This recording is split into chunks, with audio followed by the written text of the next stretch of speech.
Binatu, setelah tahun 1800.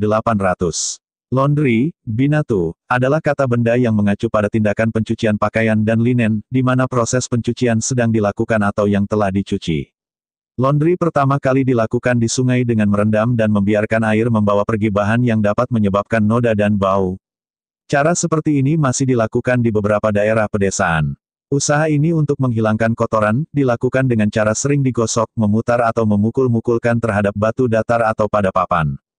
Teknik ini digunakan umum di Eropa dan juga digunakan oleh pemukim di Amerika Utara. Teknik yang mirip juga telah diidentifikasi di Jepang bahkan sampai Indonesia. Bila tidak ada saluran air yang tersedia, sungai, binatu dilakukan di tong air, ember, kuali logam yang diisi dengan air bersih dan dipanaskan di atas api. Air mendidih bahkan lebih efektif daripada dingin dalam menghilangkan kotoran. Setelah bersih, pakaian yang diperas keluar, dipelintir untuk menghilangkan sebagian besar air. Kemudian digantung di tiang atau jemuran di luar ruang untuk mencari udara kering, atau kadang-kadang hanya tersebar di rumput bersih. Mencuci pakaian dan linen rumah tangga. Cara mencuci ini dipergunakan pada perkiraan abad ke-19 di Eropa, Amerika Utara dan dunia dengan menggunakan peralatan binatu. Awalnya dengan menggunakan sebuah bak air panas, sebuah papan dalam bingkai kayu. Air dapat dipanaskan dalam panci besar, logam besar atau tembaga pada pengapian. Sekitar tahun 1864-an dari American Civil War menunjukkan dua tentara bekerja keras, dengan peralatan untuk mencuci, washboard, yang bisa dibawa ke tepi sungai.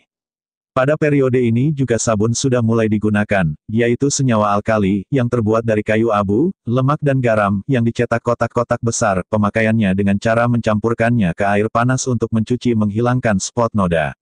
Pada dekade sekitar 1880-an sabun cukup banyak tersedia. Perkembangan ilmu pengetahuan, industri dan perdagangan memiliki dampak yang signifikan terhadap pekerjaan rumah tangga. Sabun dari yang balok kotak-kotak sudah mulai diproduksi bubuk powder. Pada periode ini binatu sudah mulai berkembang dan menu cuci sudah mulai menggunakan pati kanji dan bubuk biru, pati biru, blue, untuk pakaian atau linen yang warna putih maupun terang. Berbagai bahan kimia dapat digunakan untuk meningkatkan daya pelarut air, seperti senyawa dalam soaproat atau akar yucca digunakan oleh suku-suku asli Amerika. Sabun, suatu senyawa yang terbuat dari alkali, dari kayu abu, dan lemak, adalah bahan yang digunakan oleh binatu kuno dan sangat umum. Pada 1870-an itu telah diproduksi dalam berbagai bentuk yang berbeda dengan kemasan yang baru seperti kotak, bulat, tas khas atau botol kaca untuk bahan cair, pewarna dan produk untuk memulihkan pakaian hitam yang pudar saat dicuci. Boraks dan soda cuci dikemas dalam berbagai nama. Boraks bahkan digunakan sebagai nama merek untuk sabun dan tepung, dan dipromosikan sebagai produk ampuh pembersih semua bahan. Periode tahun 1870 sampai tahun 1914 kru Roy dan Christine Clark mulai mengembangkan produk branded yaitu perlengkapan rumah tangga termasuk peralatan mencuci, bak logam, panci, jemuran, jepitan, yang dikemas di Inggris Enterprise dan Society, September tahun 2001. Pada awal abad 20-an mulai ditemukan proses mekanik binatu dengan berbagai mesin cuci. Biasanya, mesin ini menggunakan sebuah pengaduk bertenaga listrik untuk menggantikan menggosok dengan tangan pada sebuah papan cuci. Pada awalnya mesin hanya menggunakan tenaga tangan. Kemudian mangler berkembang bertenaga listrik dengan bak berlubang dan berputar keluar, air akan keluar jika berlebih dan siklus ini disebut siklus spin. Sejarah menyetrika. Tidak seorang pun bisa mengatakan kapan tepatnya orang-orang mulai mencoba untuk menekan kain halus, tetapi kita tahu bahwa Cina menggunakan logam panas untuk menyetrika sebelum orang lain.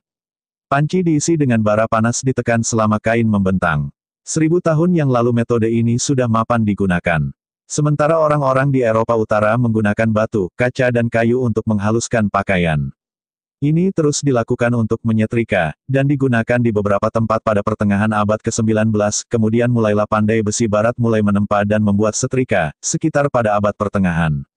Itulah sejarah laundry dan sejarah menyetrika. Dari sejarah di atas kita dapat menyimpulkan dari zaman ke zaman teknologi terus berkembang, sangat disayangkan jika usaha Anda tidak berkembang atau dikembangkan. Selamat berwirausaha.